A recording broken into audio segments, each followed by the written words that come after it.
चार लोग खाना खाने बैठे होंगे रेस्टोरेंट में, तो चारों के हाथ में फ़ोन होगा और सब अपने सामने बैठे हुए शख्स के साथ ये खाने को एंजॉय करने के बजाय सब फ़ोन में लगे होते हैं। उस रिस्क की भी बेअदबी है जो आपके सामने पड़ा है, जिसके लिए आप इतनी मेहनत करते हैं और आप अपना सब कुछ गंवा देते हैं सिर्फ इस 2 वक्त की रोटी खाने के लिए, और आप जब वो जी आपके बिल्कुल। सामने आता है तो आप उस वक्त उस हाथ में आपके फ़ोन होता है।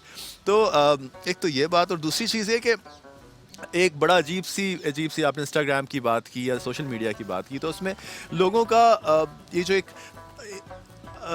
अपना स्टेटस शो करना हर वक्त कि वो क्या खा रहे हैं, क्या पी रहे हैं, और दूसरों को, बहुत सारे ऐसे लोगों को, आपको नहीं लगता कि उससे जो ये चीज़ें अफोर्ड नहीं कर पाते उनको तकलीफ़ होती होगी ये कंपैरिजन देख के अपनी ज़िंदगी में, और बहुत सारे ऐसे लोग हैं जो उनकी इस्तात से सारी चीज़ें बाहर हैं, तो वो एक हसद और जलन और कमतरी का मादा, ये सारी बिल्कुल चीज़ें सही मुझे पॉइंट लगता आउट है कि ये बहुत किया, बिल्कुल इंपॉर्टेंट सही। हैं कि हमें कुछ चीज़ें जो हैं वो अपने तक ही रखनी चाहिए, और कुछ चीज़ों पे की नुमाइश इस तरह नहीं करनी चाहिए, जो ऑपुलेंस जिसे कहते हैं अंग्रेज़ी में, या जो चीज़ अपना वो सारा कुछ, वो सारा अपना माल और अपनी वो चीज़ें दिखाना उन लोगों को जो साहिब हैसियत नहीं है। मुझे लगता है कि ये एक सोसाइटी में बहुत बड़ा डिफरेंस क्रिएट कर रही है, और इससे साइकोलॉजिकली बहुत सारी प्रॉब्लम्स क्रिएट हो रही हैं।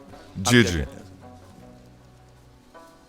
ये बहुत अच्छा आपने पॉइंट आउट किया है। मैं सिर्फ इतना कहना चाहूँगा कि ये बहुत अजीब बात है कि आप सोशल मीडिया पे कोई चीज़ खा रहे हैं, उसको पिक्चर ले रहे हैं, इसकी पिक्चर ले रहे हैं, सारे खानों की पिक्चर ले, क्या है ये? उसको अपलोड करना और अपलोड करके उसको लोगों को दिखाना, ये किस किस्म की बात है?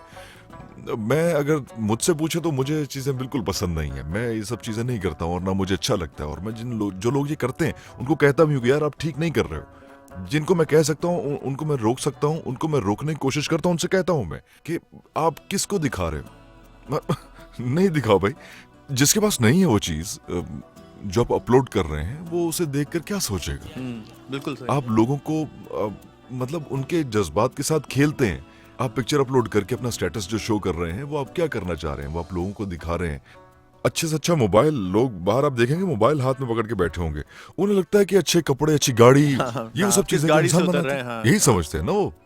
आपके पास अच्छा मोबाइल है, अच्छे कपड़े आपने पहने हुए हैं, अच्छी गाड़ी आपके पास है, तो आपकी इज़्ज़त है मुआशरे में। बहुत बुरी बात है ये। मैं इनसे एग्री नहीं करता हूँ। और ये खिलाफ चीज़ हूँ ये मैं इन चीज़ चीज़ों के। आपका आपका आपकी डील्स डिसाइड करती है कि जितनी बड़ी आप गाड़ी से उतरते हैं या जितना अच्छा आपके कीमती आपके हाथ में फ़ोन होगा, जब कॉन्ट्रैक्ट हो रहा होगा तो शायद आपको उसी हिसाब से पैसे भी ज़्यादा आपके मुकर्रर किए जाएँ किसी प्रोजेक्ट के लिए, कि लोग कहेंगे कि ये तो मतलब ये तो एक एक्टर बड़ा है, या शायद उसका बड़ापन जो है वो उसके स्टेटस से, उसकी अदाकारी से नहीं, बल्कि उसके उस माल से, या उसके पास जो उस वक्त कीमती गाड़ी है या फ़ोन है, उससे जज किया जाएगा। So this is a very wrong thing.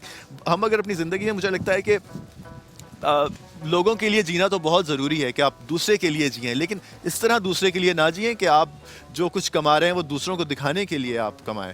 आप अगर अपनी ज़िंदगी में कंपटीशन ख़त्म कर दें तो मुझे लगता है कि आपकी ज़िंदगी से इतना ज़्यादा डिप्रेशन, स्ट्रेस, एंग्जाइटी और ये फ़िक्रें ख़त्म हो जाएंगी, which is I think which has become so inevitable in our society, कि आप जो कुछ करते हैं वो दिखावे के लिए करते हैं, और हर किसी से अपने आप को जो हम कंपेयर करते रहते हैं कि उसके पास ये है तो मेरे पास ये क्यों नहीं है। आई थिंक अपने से नीचे जब आप देखते हैं तो आपकी ज़िंदगी बहुत खूबसूरत हो जाती है, जब आप ऊपर देखते हैं तो हमेशा आप तकलीफ़ में ही रहते हैं। जी, अच्छी बात की आपने। मैं तो सिर्फ इतना कहना चाहूँगा, मैं इन चीज़ों में पड़ता ही नहीं हूँ। मैं अगर बात करूँ आपसे तो वो सिर्फ ये कि मैं अपनी फैमिली के लिए जीता हूँ। मैं अपनी बीवी के लिए, अपने बच्चों के लिए मैं अपने लिए ज़िंदगी गुज़ारता हूँ। मेरे पास क्या है, क्या नहीं है, मैं शो ऑफ़ नहीं करता हूँ, और अल्लाह पाक हमें हुक्म भी नहीं देता कि हम इन चीज़ों को शो ऑफ़ करें या कुछ ऐसा करें। हमें अल्लाह की मखलूक में बाँटना चाहिए। हमें मदद करनी चाहिए, उसका रख के बैठ नहीं जाना चाहिए। और मैं यही कर रहा हूँ कि मैं अपने बच्चों के लिए एक रोल मॉडल बनना चाहता हूँ। मुझे लगता है कि आज जो मैं कर रहा हूँ वो कल को मेरे बच्चे भी देख के मुझसे सीखेंगे। खुद प्रैक्टिस करें ताकि दूसरे उसको देख के सीखें, बजाय ये कि इसी तरह एक दफ़ा किसी ने नबी पाक सल्लल्लाहु अलैहि वसल्लम से कहा कि मैं तबलीग के लिए जाना चाहता हूँ, तो उन्होंने कहा कि सबसे अच्छी तबलीग ये है कि जो ज़बान से ना की जाए, यानी वो प्रीचिंग जो आपके अमल से दूसरे देखें और सीखें, वो सबसे बेहतरीन तबलीग है। बहुत मज़ा आया आपके साथ बात करके, और मुझे यकीनन आपको भी अंदाज़ा हो गया होगा कि मैं जितना आप बोल रहे थे शायद उससे ज़्यादा मैं बोल रहा था, इसलिए कि मुझे आपके साथ इंटरव्यू करने में मुझे लग रहा था कि जिस तरह हम दो दोस्त आपस में बैठे हैं जो कि अपना पॉइंट ऑफ व्यू शेयर कर रहे हैं, बहुत और बहुत बिल्कुल शुक्रिया उसी आपका। तरह मुझे मैं जब भी अपने से किसी बड़ी उम्र के शख्स के साथ बैठता हूँ तो मुझे बहुत कुछ सीखने को मिलता है, और मुझे यकीन है कि मेरे जितने व्यूअर्स इस वक्त देख रहे होंगे उन्होंने भी आपसे बहुत कुछ सीखा होगा. It was a huge pleasure for us to have you here, और बहुत ज़्यादा खुशी हुई. मुझे यकीन है कि आप दोबारा भी हमें इसी तरह मुलाकात का मौका देंगे. हम दोबारा आपसे इंटरव्यू करेंगे. जब भी तुर्की आएंगे आपसे मुलाकात रहेगी और बातचीत रहेगी. बहुत बहुत शुक्रिया आपका बुराक भाई, हमारे प्रोग्राम का, हमारे शो का हिस्सा बनने का. अपने पाकिस्तान के फैंस को कोई जाते जाते खूबसूरत सा पैगाम दें ताकि हम आपसे इजाज़त लें और हम अपना सिलसिला बाराने रहमत का जारी रखें. कोई पैगाम पाकिस्तानी फैंस? जी जी बिल्कुल, बहुत शुक्रिया. सबसे पहले तो आपका बहुत शुक्रिया, आपकी टीम का मेरी तरफ से बहुत बहुत शुक्रिया आपको कहना चाहूँगा. आपके चैनल का शुक्रिया कि आपने मुझे बुलाया, आपने इस प्रोग्राम पे इस काबिल समझा. और मेरा पैगाम ये है पाकिस्तानियों के लिए, सब देखने वालों के लिए, कि कोविड पीरियड जो चल रहा है इसमें अपना बहुत सा ख्याल कीजिए, अपने बड़ों का ख्याल कीजिए, केयर कीजिए अपनी भी और अपने आसपास रहने वालों की भी.